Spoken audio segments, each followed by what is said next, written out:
உலகத்திலேயே மிகச்சிறிய ஜெனரேட்டர், கண்ணுக்கே தெரியாது இது, ஆனா கரண்ட்டை உருவாக்குது. பொதுவா நமக்கு ஜெனரேட்டர்னா என்ன ஞாபகம் வரும்? பெரிய சைஸ் மிஷினு, சத்தம், டீசல் ஸ்மெல்லு, இதெல்லாம் தான். இதெல்லாம் எதுவுமே இல்லாம இப்போ நேனோ ஜெனரேட்டர் அப்படின்னு சொல்லி சயின்டிஸ்ட் புதுசா ஒண்ணு உருவாக்கி இருக்காங்க. மனித முடியை விட சின்னதா ஒரு ஜெனரேட்டரை உருவாக்கி இருக்காங்க. அதுவும் கரண்ட் கொடுக்குற மாதிரி. இதுக்கு எந்த ஃபியூயலும் கொடுக்க வேண்டாம். இதை நம்ம உடம்புல மாட்டிக்கிட்டா போதும். நம்ம நடக்கும்போது, சுவாசிக்கும் போது, இதயம் துடிக்கும் போது, நீங்க என்ன வேலை செஞ்சாலுமே அது உங்க உடம்போட மூவ்மெண்ட்டை வச்சு இந்த ஜெனரேட்டர் பவரை ஜெனரேட் பண்ணும். இவ்வளவு சின்ன ஜெனரேட்டரை வச்சு நம்ம என்னத்த போய் நம்ம சாதிக்க போறோம் அப்படின்னு உங்களுக்கு தோணுதா? எங்கேயாவது வெளியே போனோம்னா மொபைல்ல நம்மளால சார்ஜ் போட முடியாம சிரமப்படுறோம். சில பேர் இந்த பேஸ் மேக்கர் இந்த மாதிரி எல்லாம் வச்சிருப்பாங்க. அதுக்கும் சார்ஜ் போடுற மாதிரி இருக்கும். சோ இந்த பிரச்சனைகளை எல்லாம் தவிர்க்கிறதுக்காக இந்த ஒரு ஜெனரேட்டரை உருவாக்கி இருக்காங்க. இது எப்படிங்க சாத்தியம்? சும்மா உடம்புல மாட்டிக்கிட்டா எந்த ஒரு ஃபியூயலும் கொடுக்காம அது எப்படிங்க ஓடும் அப்படின்னு எல்லாருக்குமே தோணுது இல்லையா? அதை புரிய வைக்கிறதுக்கான ஒரு முயற்சி தான் இந்த வீடியோ. நான் உங்க மின்சார மனிதன். சரி, இப்ப ஜெனரேட்டரோட பேசிக் கான்செப்ட் என்ன? ஃபியூயல் கொடுக்கணும், அந்த ஃபியூயல் எரியணும், அது மெக்கானிக்கல் எனர்ஜியா மாறணும், அந்த மெக்கானிக்கல் எனர்ஜி எலக்ட்ரிக்கல் எனர்ஜியா மாறணும். இப்படிதான் நமக்கு எலக்ட்ரிசிட்டி சப்ளை உருவாகும். ஒரு சின்ன உதாரணம் பார்க்கலாம். நம்ம சைக்கிள் டைனமோ எடுத்துக்கலாம். இதுல ஃபியூயல் அப்படிங்கிறது ஹியூமன் பவர் தான். நம்ம எனர்ஜியை கொடுத்து நம்ம சைக்கிள் ஓட்டுறோம்.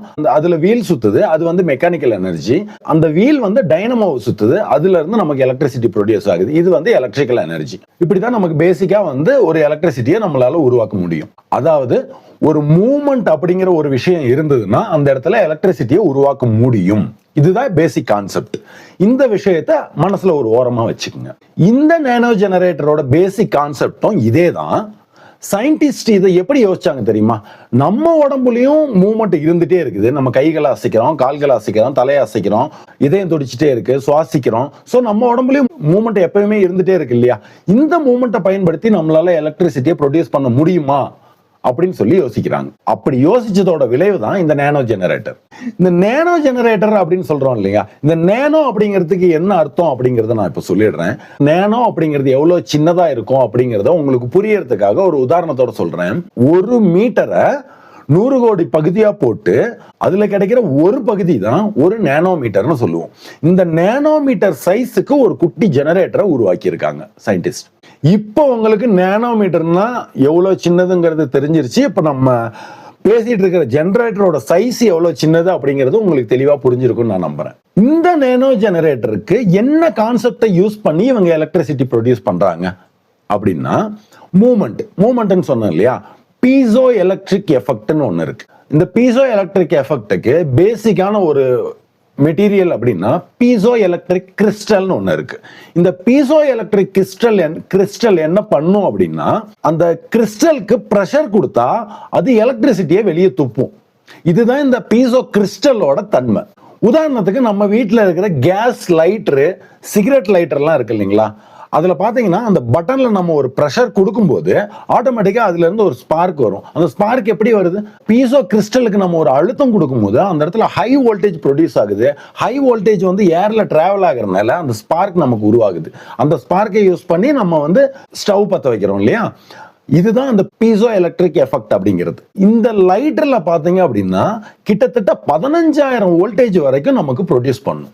ஆனா கரண்ட் ரொம்ப கம்மியா இருக்கும். என்னங்க சொல்றீங்க? 15,000 வோல்ட் எப்படிங்க தம்மா துண்டு லைட்டர்ல வரும் அப்படின்றீங்களா? இதை நீங்க நம்பல அப்படின்னா அந்த லைட்டரை உள்ளங்கையில வச்சு ஒரு முறை ஸ்பார்க் பண்ணி பாருங்க. நம்மளால அதோட எலக்ட்ரிசிட்டியை ஃபீல் பண்ண முடியும். கண்டிப்பா இதை நீங்க செஞ்சு பாருங்க. சரி, இப்ப நம்ம இந்த நேனோ ஜெனரேட்டருக்கு வருவோம். இந்த நேனோ ஜெனரேட்டருக்குள்ள என்ன நடக்குது அப்படின்னா, இதுக்குள்ள ஒரு ஸ்பெஷல் மெட்டீரியல் வச்சிருப்பாங்க. அது என்ன மெட்டீரியல்? பீசோ கிறிஸ்டல் மெட்டீரியலை பயன்படுத்தி அந்த ஜிங்க் ஆக்சைடு மெட்டல் வயரை செஞ்சிருப்பாங்க. இந்த மெட்டல் வயரை ஒரு பெண்ட் பண்ணோம்னாலோ இல்ல அழுத்தம் கொடுத்தோம்னாலோ இதுல இருந்து நமக்கு எலக்ட்ரிசிட்டி ப்ரொடியூஸ் ஆகும். அதை பெண்ட் பண்ணும்போது அதோட முனையில பாசிட்டிவ் சார்ஜ், நெகட்டிவ் சார்ஜ் ரெண்டும் வெளியே வரும். சோ இதுதான் நமக்கு எலக்ட்ரிக் சப்ளையா நமக்கு வெளியே வருது. இப்போ ஒரு சின்ன கற்பனைக்கு போகும். நம்ம நடக்கிற ஷூல பீசோ கிறிஸ்டல் மெட்டீரியலை வச்சுட்டா ஒரு சின்ன டிவைஸா செட் பண்ணி நம்ம வச்சிட்டோம் அப்படின்னா நம்ம நடக்கிற ஒவ்வொரு அடியிலையும் அந்த பீசோ கிறிஸ்டலுக்கு பிரஷர் கிடைக்கும் இல்லையா? அப்படி பிரஷர் கிடைக்கும் போது இந்த மாத்தி மாத்தி நம்ம நடந்துட்டே இருக்கும்போது இந்த பீசோ கிறிஸ்டல்ல இருந்து நமக்கு எலக்ட்ரிசிட்டி வெளியே வந்துட்டே இருக்கும். அந்த எலக்ட்ரிசிட்டியை நம்மளால யூஸ் பண்ண முடியும். அப்படின்னா எப்படி இருக்கும்? இன்னொரு கற்பனைக்கு போகலாம். இந்த கற்பனை பாத்தீங்கன்னா அதை விட ரொம்ப அட்வான்ஸ்ட் லெவல் கற்பனை. இந்த இமேஜினேஷன்ல நம்ம உடம்பு தான் ஜெனரேட்டர். ஓகே, நான் இப்ப புரியுற மாதிரி சொல்றேன். நம்ம இதயம் துடிக்கும் போது, சுவாசிக்கும் போது, நம்ம உடல் அசைவு ஏற்படும் போது, நடக்கும் போது, இது மூலமா நமக்கு கரண்ட் ப்ரொடியூஸ் பண்ண முடியும்னு சொல்றாங்க. எங்களை எல்லாம் பார்த்தா எப்படி இருக்குன்னு தானே கேக்குறீங்க? சரி கோவப்படாதீங்க. இது எப்படி நடக்குதுங்கிறதே நான் உங்களுக்கு சொல்லிடுறேன். இதை நீங்க நம்பலாமா வேணாம்னு நீங்களே முடிவு பண்ணிக்கோங்க. இதை நீங்க நம்பிதான் ஆகணுங்கிறதுக்காக தான் ஆரம்பத்திலேயே நான் ஒரு விஷயத்த நான் எக்ஸ்பிளைன் பண்ணேன். எலக்ட்ரிசிட்டியை ப்ரொடியூஸ் பண்ணணும் அப்படின்னா ஒரு மூவ்மெண்ட் கட்டாயமா வேணும். எப்படி நமக்கு ஜெனரேட்டர்ல ஃபியூயல் எரிஞ்சு மெக்கானிக்கல் எனர்ஜியா மாறி அது எலக்ட்ரிசிட்டி எனர்ஜியா மாறுதோ, இந்த இடத்துல இடையில மூவ்மெண்ட் அப்படிங்கிற ஒரு விஷயம் இருக்கிறனால எலக்ட்ரிக்கல் எனர்ஜி நமக்கு உருவாகுது. இதே விஷயம் நம்ம உடம்புலயும் இருக்குது. நம்ம இதயம் துடிக்கிறது ஒரு மூவ்மெண்ட், நம்ம சுவாசிக்கிறது ஒரு மூவ்மெண்ட், நம்ம கைகளை அசைக்கிறது ஒரு மூவ்மெண்ட், நம்ம நடக்கிறது ஒரு மூவ்மெண்ட். இந்த மூவ்மெண்ட்டை பயன்படுத்தியே எலக்ட்ரிசிட்டியை உருவாக்க முடியும் அப்படின்னு சொல்லி எலக்ட்ரிசிட்டியை உருவாக்கியும் காட்டியிருக்காங்க.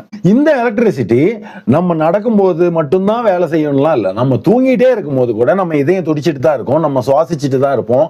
அந்த மூவ்மெண்ட்டை பயன்படுத்தியே கூட நம்ம உடம்புல 24 மணி நேரமும் நம்ம உடம்புல இருந்து எலக்ட்ரிசிட்டியை ப்ரொடியூஸ் பண்ண முடியுமாமா. சரி, நம்ம உடம்பு மூலமா உருவாக்கப்படுற இந்த சின்ன எலக்ட்ரிசிட்டியை பயன்படுத்தி நம்ம என்ன பண்ண போறோம், இது எதுக்கு தான் இவங்க கண்டுபிடிச்சாங்க அப்படின்னு உங்களுக்கு தோணும் இல்லையா? உயிர் காக்கும் கருவியான பேஸ் மேக்கருக்காக இந்த டிவைஸை கண்டுபிடிச்சாங்க.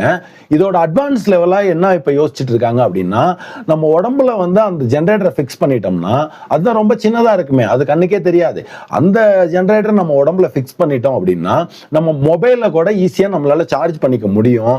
நம்ம ஹியரிங் எட் ஏதாவது யூஸ் பண்ணாலோ, பேஸ் மேக்கர் யூஸ் பண்ணாலோ, மொபைல் யூஸ் பண்ணும்போதோ அது ஆட்டோமேட்டிக்கா நம்ம வயர்லெஸ் சார்ஜிங் மூலமா கூட இதை சார்ஜிங் பண்ண மாதிரி பண்ண முடியும் அப்படின்னு சொல்றாங்க. ஸ்மார்ட் வாட்ச், ஃபிட்னஸ் பேண்ட் இதெல்லாம் யூஸ் பண்றாங்க இல்லைங்களா, அவங்களோட ஃபிட்னஸ்க்காக. ஸோ அதுக்கு கூட நம்ம உடம்போட துடிப்பை வச்சு அந்த ஜெனரேட்டர் தானா எலக்ட்ரிசிட்டியை ப்ரொடியூஸ் பண்ணி ஆட்டோமேட்டிக்கா அதை சார்ஜ் பண்ணிக்கும் அப்படின்ற லெவலுக்கு இந்த டிவைஸை கொண்டு வர போறாங்க. இப்ப இன்னொரு அட்வான்ஸ்டான லெவல்ல ஒரு கற்பனைக்கு போவோம். நம்ம வீட்டுல டைல்ஸ் போட்டிருப்போம்.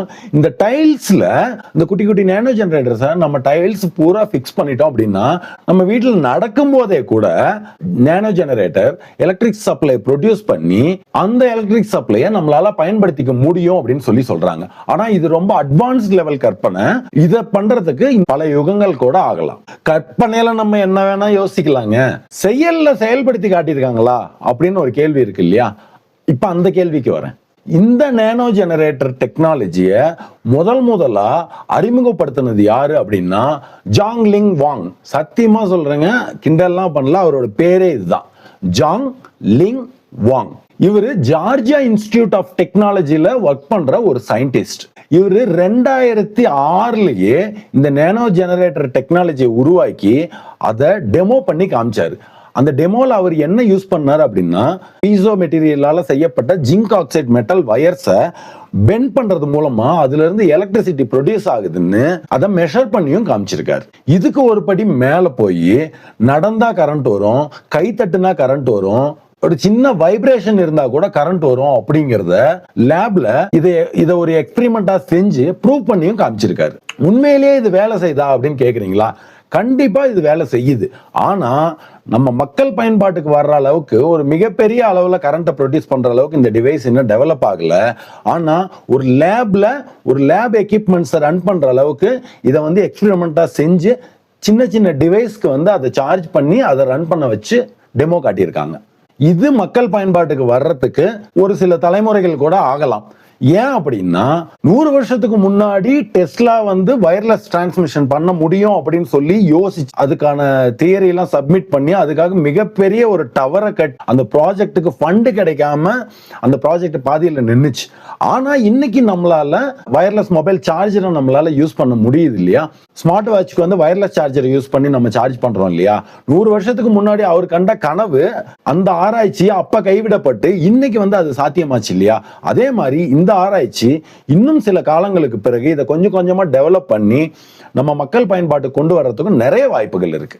ஏன் அப்படின்னா இவரோட நோக்கம் ஒரு விஷயம் சாதிக்குமா சாதிக்காதா அப்படிங்கிறது எதை பொறுத்து இருக்குன்னா, ஒரு விஷயத்தை கண்டுபிடிக்கும் பொழுது நம்ம அதுக்கான ஒரு நோக்கத்தை நிர்ணயிச்சிருப்போம் இல்லையா? அந்த மாதிரி இவரோட நோக்கம் என்ன அப்படின்னா இதை கண்டுபிடிக்கும் பொழுது உயிர்காக்கும் கருவிகளுக்கு ஃப்ரீ எலக்ட்ரிசிட்டியை கொடுக்கணும் அப்படிங்கிறது தான். அப்படிங்கிறத கான்செப்ட்ல தான் இவர் இது உருவாக்கி இருக்காரு. இது நோக்கம் நல்ல விஷயம் அப்படிங்கறதுனால கண்டிப்பா இது மக்கள் மத்தியில கூடிய விரைவில் நம்ம எதிர்பார்க்க முடியும். நம்ம விஞ்ஞான வளர்ச்சியோட வேகத்துல இன்னும் 10-20 வருஷத்துலயே நம்ம கைக்கு இந்த டெக்னாலஜி வந்து சேர்ந்தாலும் இது ஆச்சரியப்படுறதுக்கு இல்ல. ஃபைனலா ஒரு கன்க்ளூஷனுக்கு வருவோம்.